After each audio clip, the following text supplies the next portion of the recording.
Hello guys, welcome to Practice Mocks YouTube channel on regulatory bodies examination. So I welcome you all.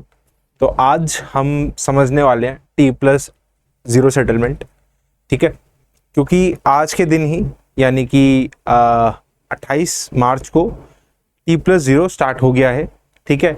And it has not been enrolled in all the shares, मतलब ये हर एक shares में नहीं है, हर एक stock में नहीं है, ठीक है। It is only applicable in 25 shares, ठीक है, और 25 scripts, not available in all the shares being traded on the market. Why so? Because SEBI wants to understand what are the implications of this system, and if there are some flaws that will be identified, and there will be very low risk of systematic failure. ठीक है, so we will understand कि T+0 या T+0 settlement क्या है। अभी T+1 settlement चल रहा है, उससे पहले हम T+2 सेटलमेंट करते थे, और ये सेटलमेंट हो क्या रहा है, क्या सेटल हो रहा है, and what is the difference between clearing and settlement. तो ये कुछ कॉन्सेप्ट है, ज़्यादा फैक्चुअल लेक्चर नहीं रहेगा, बट मोस्टली कॉन्सेप्चुअल रहेगा, जिसको सुनने के बाद आई एम श्योर कि आपका क्लियरिंग एंड सेटलमेंट का डाउट कंप्लीटली रिजॉल्व हो जाएगा, ठीक है। तो what is this T+0 settlement, ठीक है।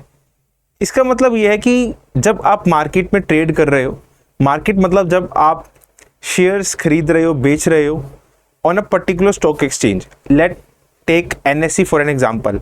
आपने लेट से बजाज फिनसर्व लिमिटेड का शेयर खरीदा है, आपके पास 10 शेयर पड़े हैं, ईच शेयर की वैल्यू 100 रुपये है, यानी कि 1000 का टोटल आप पे शेयर्स पड़े हैं ऑफ अ बजाज फिनसर्व। उसमें से आप 3 शेयर्स बेचना चाहते हैं, और आपको वो बेचने के लिए you need a buyer.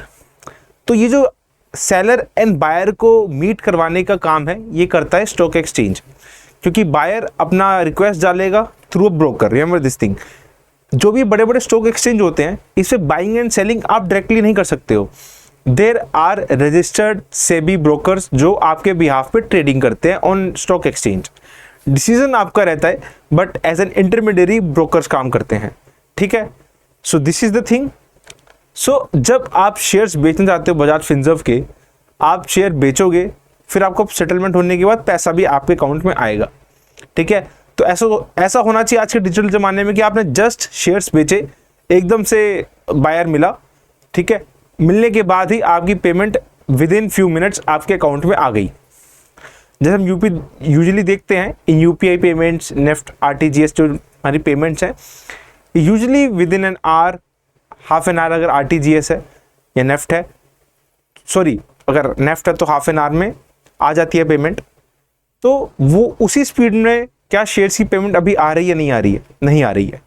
T+1 का मतलब ये है T day, trading day. Trading पे आपने ट्रेड किया, इधर बाय किया, सेल किया। अगर आप बाय कर रहे हो, आपका पैसा जा रहा है और शेयर्स आ रहे हैं, ठीक है। जो शेयर्स आ रहे हैं वो आपके डीमैट अकाउंट में रिफ्लेक्ट होते हैं, जो आपका पैसा आ रहा है वो आपके पर्टिकुलर बैंक अकाउंट में रिफ्लेक्ट होता है, ठीक है।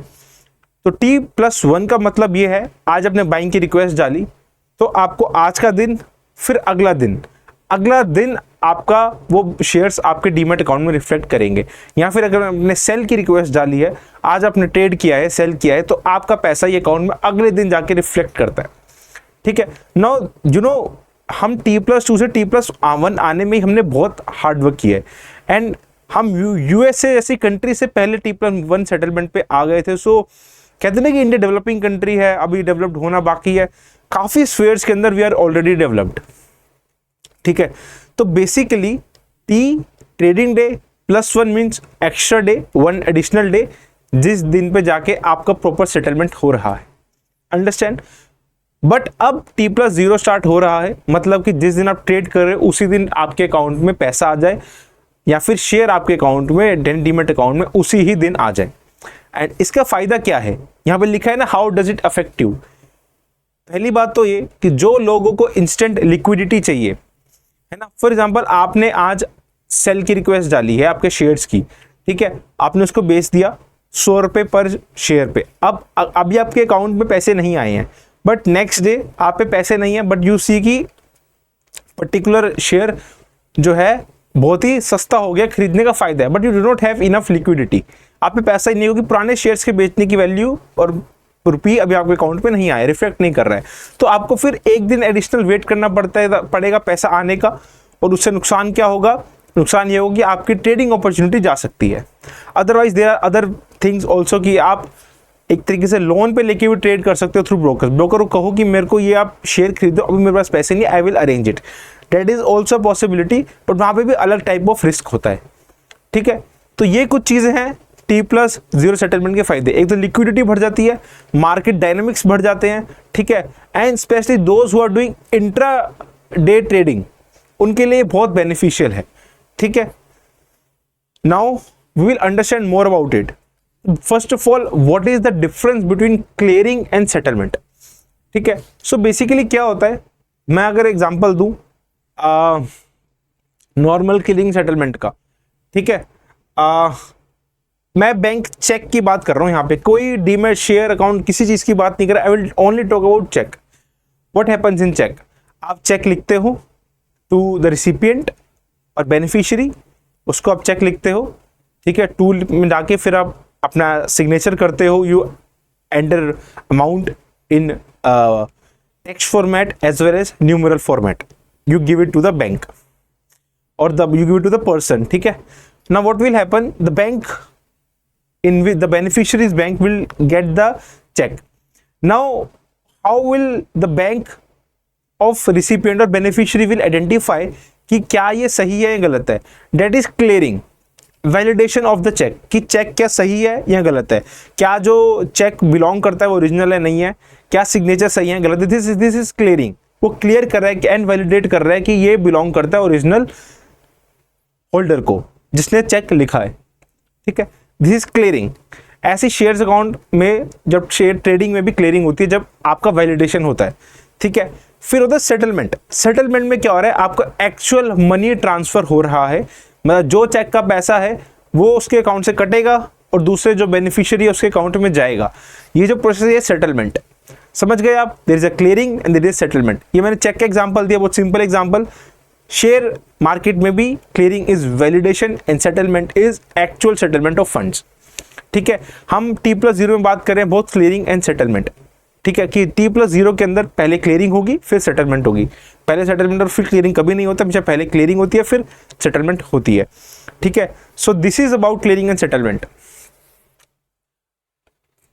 Okay, so few more things about T+0 that I want to know you, want to understand to you guys कि वो समझ में आ जाए अच्छे से। I hope आपको ये पॉइंट समझ में आ गया, what does it mean and how does it affect you. This I have explained. What is T+0 settlement I have also explained. ठीक है, अब इसके अलावा I don't think so कि कुछ चीज़ बची है समझाने वाली।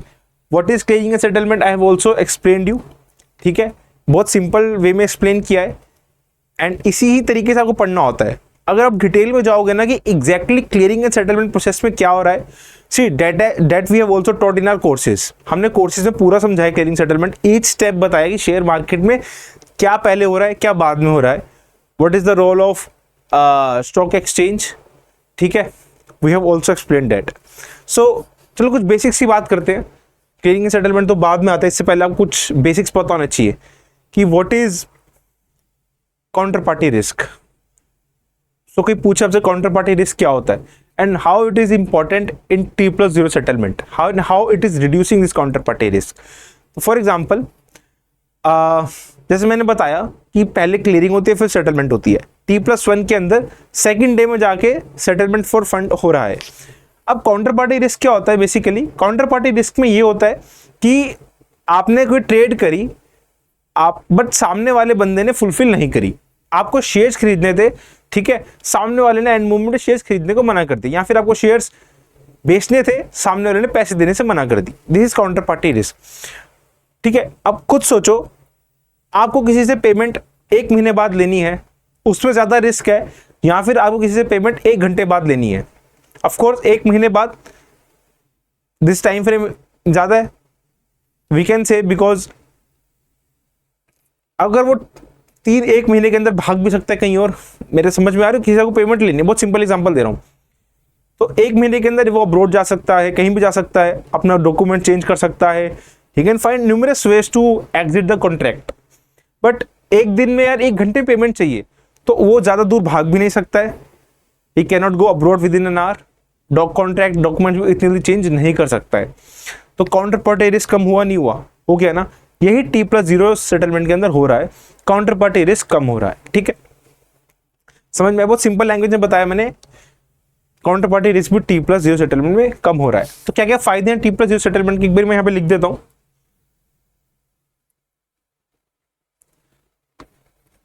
Reduced counter party risk,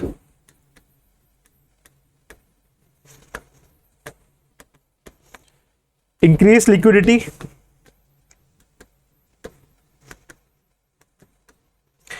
and one more thing, जब मैं कहता हूं मार्केट डायनामिक्स बढ़ जाते हैं, इसका मतलब यह है कि जो मार्केट रिफ्लेक्शन होता है ना करंट सिनेरियो का, वो डायनामिक हो जाता है, मतलब थोड़ा फास्ट हो जाता है।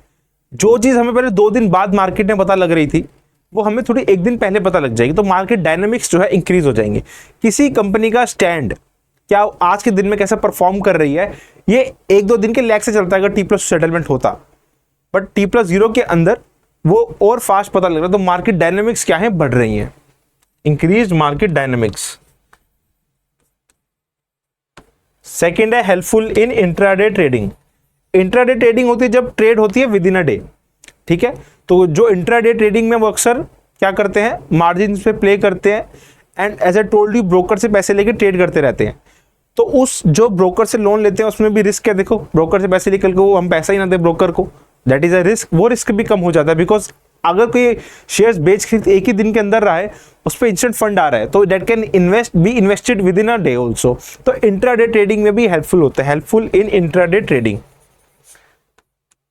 ठीक है, तो ये कुछ फायदे हैं हमारे इसके T+0 के, T+0 के।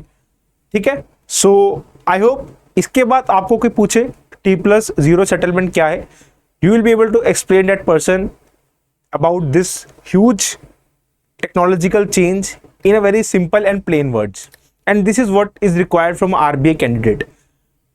RBI especially in interview, they do not want you to है ना rote facts, they want you to have a conceptual understanding, like they will ask you कि simply CBDC और UPI में डिफरेंस क्या है। तो वहां पे क्या सुनना चाहते हैं, वहां पे सुनना चाहते हैं वो कि UPI में क्या है, सेटलमेंट का रिस्क है, बट CBDC में सेटलमेंट का रिस्क नहीं है, क्योंकि कोई पार्टी इन्वॉल्व नहीं है, डायरेक्टली आपसे और मेरे से पैसा एक्सचेंज हो रहा है, बीच में कोई वो नहीं है, इंटरमीडिएरी नहीं है। ठीक है, तो this is the thing, have good conceptual understanding if you want to prepare for RBI।